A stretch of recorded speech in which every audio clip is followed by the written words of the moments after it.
ساتھیوں like subscribe اور bell icon کو ضرور دبائیے گا۔ ایک بڑی خوبصورت تحریر نظروں سے گزری، میں نے آپ تک پہنچانے کا عزم کیا اور آج میں پہنچا رہا ہوں۔ وہ تحریر کچھ اس طرح کی تھی کہ ایک شادی شدہ لڑکی اپنی ماں کے پاس آتی ہے اور کہتی ہے کہ اماں، میں اپنے شوہر کو ایک منٹ بھی برداشت نہیں کر سکتی، میں روز روز کے جھگڑوں سے تنگ آ چکی ہوں، میرا دل کرتا ہے کہ میں اپنے شوہر کا قتل کر دوں، لیکن قانون سے ڈر لگتا ہے میری بھی زندگی برباد ہو جائے گی۔ ماں نے کہا یہ کوئی ایسا مسئلہ نہیں ہے، میں تمہیں ایک زہر دیتی ہوں،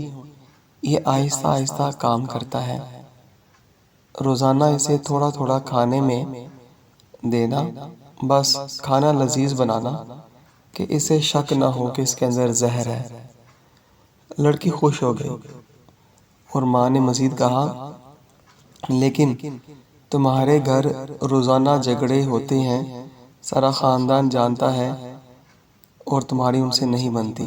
شک پھر بھی تم پر ہی آئے گا کہ تم نے ان کے بیٹے کو مار ڈالا، تو اس کے لیے ضروری ہے کہ اپنے شوہر کے خاندان کو بھی تم نے خوش رکھنا ہے اور ان کے ساتھ پیار محبت اور ادب و احترام کے ساتھ معاملہ روا رکھ کے بڑے طریقے کے ساتھ یہ سارے معاملے کو سر انجام دینا ہے، اور گھر کے ماحول کو تم نے پیار محبت سے بدل کے رکھ دینا ہے، اور اس کے بعد تمہارا یہ جو عمل ہے جو تمہیں میں بتا رہی ہوں زہر والا، یہ 1 مہینے تک پورا ہو جائے گا اور وہ آرام سے مر بھی جائے گا، تیری جان چھوٹ جائے گی اور کسی کو تم پہ شک بھی نہیں پڑے گا۔ لڑکی بہت خوش ہوئی، کہتی ہے ماں یہ تو کمال کر دیا، میں ایسا ہی کروں گی، یہ تو بہت اچھی بات ہے۔ 1 ماہ کا ٹائم تھا، ماں نے وہ پڑیا اس کو دی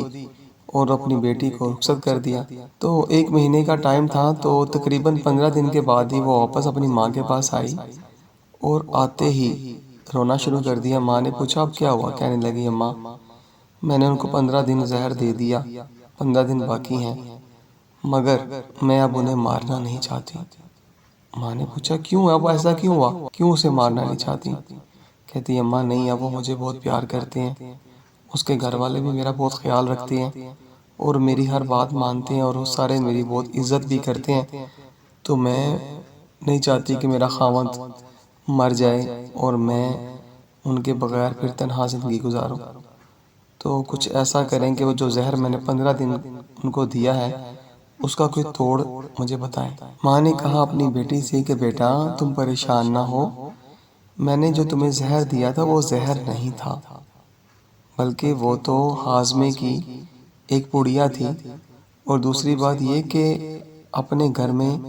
تم خود زہریلی تھیں، زہر تمہارا وجود تھا، لیکن جیسے تم نے اپنا رویہ بدلا، اپنے وجود کو ایسے خوبصورت ستاروں کو جوڑا کہ جو دیکھتے ہی دیکھتے دوسروں کے دلوں میں اتر گئے، تو یقیناً تمہارا گھر جنت نظیر بن گیا، تو تمام گھر والے تم سے پیار کرنے لگے۔ تو بیٹا اصل بات یہ ہے کہ اپنے کردار سے، اپنے عمل سے، اپنے گفتار سے اور اپنے تمام معاملات سے دوسروں کے لیے آسانیاں پیدا کرتے ہیں، تو پھر اللہ تعالیٰ آپ کے لیے بھی آسانیاں پیدا کرتا ہے۔ دوسروں کو خوش رکھیں گے تو اللہ تعالیٰ آپ کو بھی خوش رکھے گا، دوسروں کے دکھوں کو اپنا دکھ سمجھیں گے، دوسروں کا ادب کریں گے، احترام کریں گے، تو یقیناً ہر دوسرا شخص بھی آپ کے ساتھ ایسا ہی کرے گا۔ تو یہ جب باتیں ماں کی اس نے سنی تو وہ بہت شرمندہ ہوئی، کہنے لگی ماں آپ نے سچ کہا، واقعی کسی رشتے میں یہ زہر میاں ہوگا، کسی میں بیوی ہوگی، لیکن خاندان میں بڑے بزرگ بہرحال ہاضمے کے وہ چورن ہوتے ہیں جو رشتے کی اس ہانڈی کو ذائقہ اور جینے کا سلیقہ دیتے ہیں، مگر آج وہ مائیں، وہ باپ، وہ رشتہ دار نایاب ہیں جو اپنے بچوں کو ایسی تربیت دیں کہ جو گھروں کو جوڑیں نہ کہ توڑیں۔